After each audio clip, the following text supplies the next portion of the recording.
अनंत टिप्या refresh व्हा।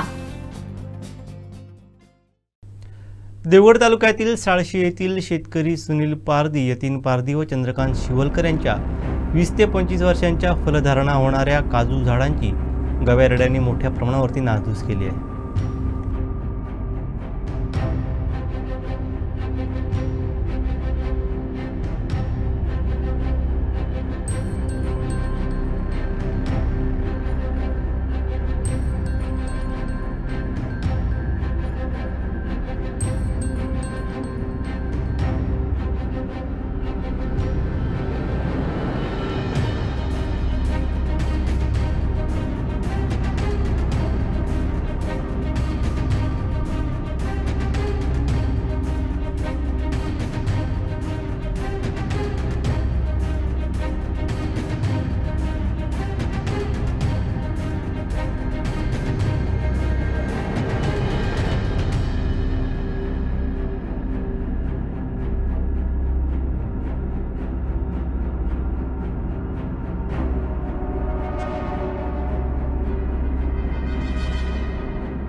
आमचे दिवसभरातले सर्व अपडेट्स, ताज्या घडामोडी आणि थेट लाईव्ह पाहण्यासाठी सबस्क्राइब करा, लाईक करा कोकणचं नंबर 1 महा चॅनल कोकण 7 लाईव्हचं YouTube चॅनल।